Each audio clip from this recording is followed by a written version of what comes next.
بسم اللہ الرحمن الرحیم۔ السلام علیکم جی، میرا نام محمد ذیشان بشیر ہے۔ میں آپ کو اپنے سوشل میڈیا پلیٹ فارم پر خوش آمدید کہتا ہوں۔ دبئی میں اس وقت سیاسی ملاقاتیں ہو رہی ہیں، کل بھی ملاقاتیں ہوئی ہیں، آج بھی کچھ ملاقاتیں ہونے کے لیے جا رہی ہیں۔ سب سے بڑا المیہ تو یہ ہے کہ پاکستان کی سیاست دیگر ممالک میں ڈسکس ہوتی ہے، وہاں بیٹھ کر پلاننگز ہوتی ہیں۔ لندن میں بیٹھ کر پلاننگز ہو رہی ہیں، لندن پلان سامنے آ جاتا ہے، کبھی سعودی عرب میں پلاننگ ہو رہی ہے، وہاں سے جدہ پلان سامنے آ جاتا ہے، اور اب دبئی میں یہ ملاقاتیں ہو رہی ہیں، اور اب ڈیفینیٹلی کوئی نہ کوئی دبئی پلان جو ہے وہ سامنے آئے گا، چونکہ اگست میں موجودہ جو گورنمنٹ ہے، وفاقی حکومت، اس کی مدت ختم ہو رہی ہے، نگران حکومت بننی ہے، اس کے لیے بھی مشاورت کا سلسلہ جاری ہے۔ تو سابق صدر آصف علی زرداری اور سابق وزیر اعظم نواز شریف اس وقت دبئی میں موجود ہیں، ان کی ایک ملاقات ہو چکی ہے، اور کئی اہم معاملات ہیں جو کہ اس میں ڈسکس کیے گئے ہیں، اور نگران حکومت کے قیام کے حوالے سے بھی بات چیت کی گئی ہے۔ اس سے پہلے بلاول بھٹو کی اور مریم نواز کی دبئی میں ملاقات ہوئی، اس میں بھی جو ہے انہی معاملات پر بات چیت کی گئی۔ تو اب دیکھتے ہیں کہ دبئی پلان اب اس سلسلے میں کیا سامنے آتا ہے، لیکن بہرحال جیسا کہ میں نے کہا کہ المیہ ہے، جو پاکستان کی سیاست ہے وہ پاکستان میں ڈسکس ہونی چاہیے، وہ پلاننگ ساری پاکستان میں بیٹھ کر ہونی چاہیے۔ اب نواز شریف صاحب پاکستان واپس آئیں تو پھر ہی یہاں پر بیٹھ کر وہ ملاقات کریں۔ کہہ تو رہے ہیں کہ انہوں نے واپس آنا ہے، اس کے لیے پلاننگ بھی ہو رہی ہے، باقاعدہ طور پر استقبال کرنے کی بھی تیاریاں ہو رہی ہیں، اور جو ان کے خلاف کیسز ہیں، اب کہا یہ جا رہا ہے کہ ہو سکتا ہے نواز شریف صاحب کے گھر کو سب جیل قرار دیا جائے، کچھ دن انہیں وہاں پر رکھا جائے، اسی دوران ان کی ضمانت جو ہے وہ حاصل کر لی جائے گی۔ بہرحال یہ وہ پلاننگز ہیں جو کہ چل رہی ہیں۔ شہباز شریف صاحب بھی جو کہ فرانس کے دورے پر تھے، فرانس سے وہ لندن پہنچے، لندن سے انہوں نے جو ہے وہ دبئی کا رخ کیا، ممکنہ طور پر وہ وہاں پر بڑے بھائی سے ملاقات کریں گے۔ جو آصف علی زرداری اور نواز شریف کے ساتھ ملاقات ان کی وہاں پر ہونی ہے، اس میں نگران حکومت کے قیام کے حوالے سے دیگر اہم معاملات جو ہے وہ ڈسکس آئیں گے۔ اچھا، آصف علی زرداری صاحب گزشتہ کچھ عرصے سے بہت زیادہ ایکٹیو ہیں، لاہور میں وہ موجود تھے، یہاں پر بھی انہوں نے ملاقاتیں کی ہیں بہت زیادہ، اس کے علاوہ پریس کانفرنسز انہوں نے کی، اور پاکستان کی اکانومی کو، پاکستان کی معیشت کو انہوں نے خاص طور پر ایڈریس کیا ہے۔ گوہر اعجاز صاحب جو کہ ایپٹما کے چیئرمین ہیں، ان سے ان کی ملاقات ہوئی، اور بلکہ وہاں پر تو بیٹھ کر انہوں نے آصف علی زرداری صاحب نے یہ تک کہا کہ جی جو اس وقت ملک کے حالات ہیں، پاکستان کی معیشت کے جو حالات ہیں، تو کسی ایسے شخص کو نگران حکومت کا سربراہ بنایا جانا چاہیے جو کہ پاکستان کی اکانومی کو سمجھتا ہو، اور وہ اشارہ ان کا گوہر اعجاز صاحب کی جانب تھا۔ تو یہ ان کی خواہش ہو سکتی ہے کہ گوہر اعجاز صاحب جو ہے وہ نگران بنے۔ محسن نقوی صاحب جو کہ نگران وزیر اعلیٰ پنجاب ہیں، وہ بھی بڑے قریبی ہیں آصف علی زرداری صاحب کے، انہیں بھی آصف علی زرداری صاحب کے کہنے پر ہی نگران وزیر اعلیٰ پنجاب بنایا گیا تھا۔ تو بہرحال اب ایک اور پتہ کھیلنے کے لیے جا رہے ہیں آصف زرداری صاحب، اور شاید اسی لیے وہ دبئی میں موجود ہیں میاں نواز شریف سے ملاقات کے لیے، اور یہی معاملات جو ہے وہ زیر غور آ رہے ہیں۔ لیکن لگتا نہیں ہے کہ اتنی آسانی سے اب میاں نواز شریف مانیں گے، چونکہ پنجاب کے لیے تو وہ مان گئے تھے، محسن نقوی کا نام انہوں نے جو دیا تھا آصف علی زرداری صاحب نے، لیکن اب تھوڑا سا جو ہے وہ ریزسٹ کریں گے ڈیفینیٹلی۔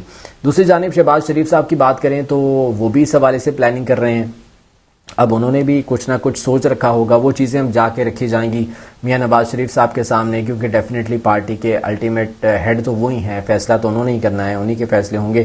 لیکن ایک بات آپ کو یہاں پر ماننی پڑے گی، اور وہ ہے کہ آصف علی زرداری کی سیاست کو سمجھنا بہت مشکل کام ہے۔ وہ ایک پتہ شو کرتے ہیں، اور انہیں پتہ ہے کہ کس وقت پر انہوں نے کون سا پتہ کھیلنا ہے، کون سی چال چلنی ہے۔ وہ ایک پتہ شو کرتے ہیں، وہاں پر اگر کچھ نہ بن پائے تو ان کے پاس دیگر اہم پتے بھی موجود ہوتے ہیں، پھر ایک ایک کر کے وہ دکھانا شروع کر دیتے ہیں۔ تو یہ گوہر اعجاز والا معاملہ جو ہے وہ ڈیفینیٹلی وہاں پر زیر غور آئے گا، زیر بحث آئے گا۔ اگر یہ نہ ہو سکا تو پھر دیگر معاملات جو ہے وہ آگے لے کر چلیں گے۔ اچھا، اب جو اندرونی کہانی سامنے آ رہی ہے ان ملاقاتوں کی، وہ یہ ہے کہ پیپلز پارٹی نے نون لیگ سے پنجاب سمیت دیگر صوبوں میں سیٹیں مانگ لی ہیں۔ سیٹ ایڈجسٹمنٹ کی بات تو اس سے پہلے بھی ہو رہی تھی کہ ممکنہ طور پر سیٹ ایڈجسٹمنٹ ہو سکتی ہے، اب پیپلز پارٹی نے نون لیگ سے باقاعدہ طور پر سیٹیں مانگ لی ہیں۔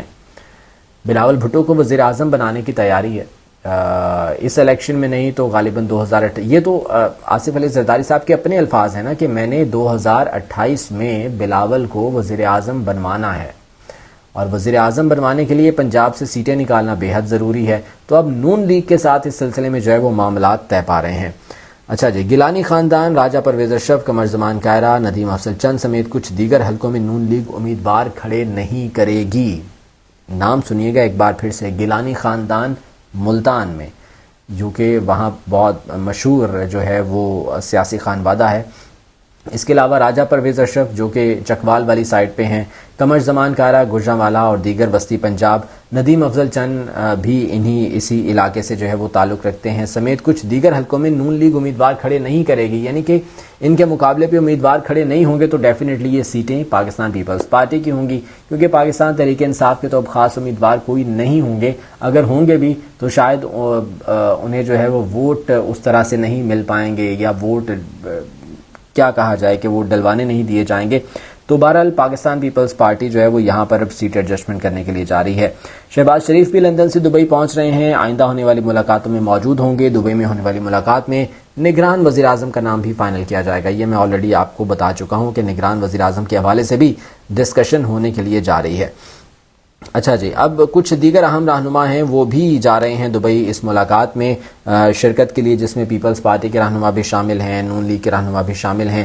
سابق وزیر اعظم نواز شریف کی ابوظہبی میں پاکستان کے سیاسی اور معاشی حالات پر طویل بیٹھکیں جاری ہیں.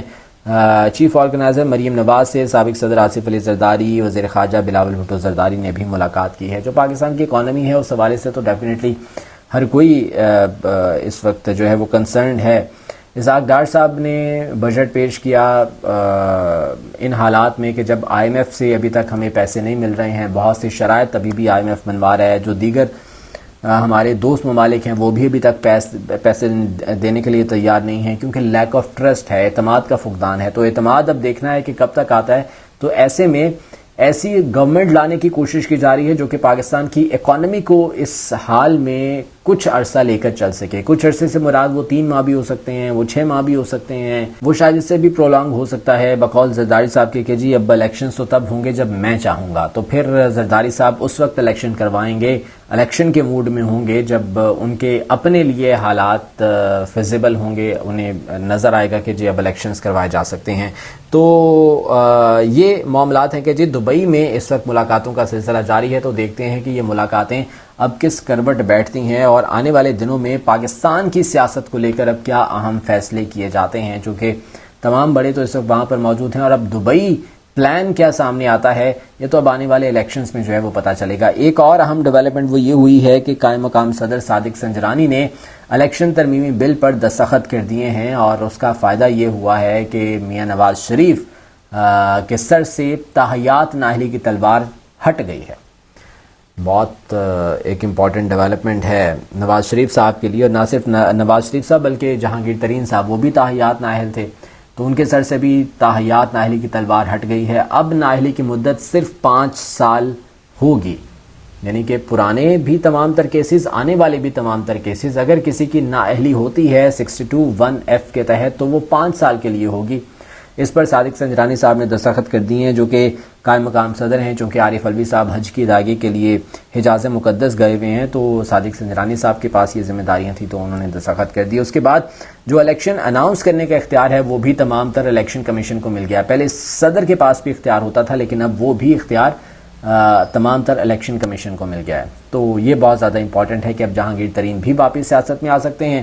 میاں نواز شریف تو ویسے ہی جو ہے وہ آلریڈی آنے کے لیے تیار بیٹھے ہیں. تو اب دیکھنا یہ کہ کب وہ پاکستان آتے ہیں اور کب دوبارہ سے سیاست میں حصہ لیتے ہیں. ایک ترمیم انہیں مسلم لیگ نون کو یا شہباز شریف صاحب کی حکومت کو یہ کرنی پڑے گی کہ چوتھی دفعہ وزیر اعظم بننے کے لیے، چونکہ 3 دفعہ تو وزیر اعظم بن چکے نواز شریف صاحب، اب چوتھی دفعہ بننے کے لیے ایک اور آئینی ترمیم کی ضرورت ہے. تو وہ بھی میرے خیال سے اسی طرح سے کروا لی جائے گی تاکہ نواز شریف صاحب آئیں، الیکشن میں حصہ لیں اور دوبارہ سے وہ وزیر اعظم بن سکیں. تو یہ سیاسی تبدیلیاں ہیں جو کہ ہو رہی ہیں، اور میں جس طرح سے پہلے کہہ چکا ہوں کہ پاکستان کی سیاست بہت زیادہ انپریڈکٹیبل ہے، تو کسی بھی وقت کچھ بھی ہو سکتا ہے. اب دیکھتے ہیں کہ آنے والے چند روز اسپیشلی عید کے بعد اب کیا نئی تبدیلیاں ہونے جا رہی ہیں.